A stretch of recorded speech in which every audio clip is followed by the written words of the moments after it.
Hello everyone. तो हमने अभी तक कितने चैप्टर कर लिए हैं? सबसे पहले पाषाण काल, फिर सिंधु घाटी एवं सभ्यता, और तीसरा आपका वैदिक काल, फिर चौथा बौद्ध धर्म और पांचवा जैन धर्म। अब हम लोग छठेवें चैप्टर की तरफ बढ़ते हैं। तो ये है शैव तथा भागवत धर्म। तो प्राचीन भारत के विश्वोत्पत्ति विषयक धारणाओं के अनुसार 4 युगों के चक्र का क्रम किस प्रकार है? तो सबसे पहले आपका कृत, फिर त्रेता, फिर द्वापर और लास्ट में कलयुग। आजीवक मत मयूर मैं मत तथा ईशान शिव गुरु देव पद्धति में से वह जो प्राचीन भारत में शैव संप्रदाय था, तो शैव संप्रदाय था मत मयूर। ठीक है। और अगर इसको ट्रिक से याद रखना चाहते तो आपको पता ना, मयूर पे कार्तिकेय भगवान बैठते थे और कार्तिकेय भगवान शिव जी के पुत्र थे। अर्धनारीश्वर मूर्ति में आधा शिव तथा आधा पार्वती प्रतीक है, देव और उसकी शक्ति का योग। नैनार थे शैव धर्मानुयायी। पोबनई, तिरुज्ञान पूडम तथा तिरुमंगई में से वह जो अलवार संत नहीं था, तो ये तिरुज्ञान जी अलवार संत नहीं थे। भागवत संप्रदाय के विकास में सर्वाधिक योगदान दिया था गुप्त ने। भागवत धर्म के प्रवर्तक थे कृष्ण भगवान। एवरीबडी नोज, आई थिंक जो भी हिंदू धर्म के लोग हैं उनको ये तो पता ही है कि भागवत धर्म के प्रवर्तक कौन थे, कृष्ण भगवान।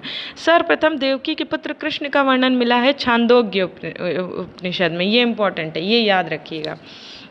वासुदेव कृष्ण की पूजा सर्वप्रथम प्रारंभ की भागवतों ने। वह देवता जिसे कला में हल किए, सीधी सी बात है, जैसे बलदाऊ भैया, मतलब जो हल लिए हुए हैं उनको किसको दिखाया गया? तो बलराम जी को। भगवत संप्रदाय में भक्ति के रूपों की 9 भक्ति है ना, 9 प्रकार से भक्ति होती है। हेलियोडोरस का बेस नगर अभिलेख, ये इंपॉर्टेंट है।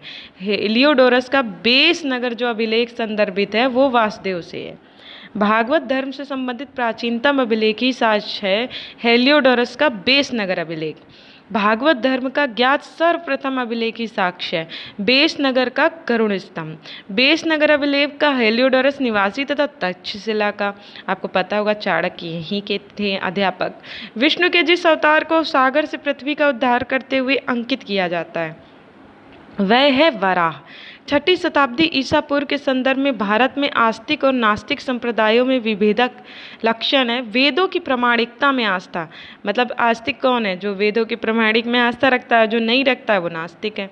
मोक्ष के साधन के रूप में जन्म कर्म तथा भक्ति को समान महत्व देता है भगवद गीता। ठीक है। प्रस्थान त्रय में सम्मिलित है, ये इंपॉर्टेंट है, थोड़ा ध्यान दीजिएगा। उपनिषद, ब्रह्मसूत्र एवं भगवद गीता वह प्राचीन स्थल जहाँ 60,000 मुनियों की सभा में संपूर्ण महाभारत कथा का वाचन किया गया था, तो ये था नैमिषारण्य। रामायण का वह कांड जिसमें राम और हनुमान की पहली भेंट का वर्णन है, किष्किंधा कांड। पुरी में रथ यात्रा निकाली जाती है भगवान जगन्नाथ के सम्मान में। नासिक में कुंभ मेला लगता है गोदावरी नदी के तट पर। अब देखना मिलाना है कि कौन सा पवित्र स्थल किस धर्म से संबंधित है। तो जैन धर्म का जो है वो पावापुरी, हिंदू धर्म का वाराणसी, इस्लाम धर्म का मदीना, ईसाई धर्म का वेटिकन। तो इस तरीके से हमारा ये 6वां चैप्टर भी समाप्त हो गया। आई होप आप सभी अच्छे से पढ़ें और यूपीपीसीएस या जिस राज्य जितने भी हैं एक वनडे एग्ज़ाम्स हैं उन सब के पहले अपना सिलेबस कंप्लीट कर लें और सारे प्रीवियस ईयर के क्वेश्चंस को एटलीस्ट रिवाइज करके जाएं ताकि जो आता हो वो ना गलत हो। चलिए, thank you so much for watching and thank you so much. आप लोग इसी तरीके से पढ़ते रहिए।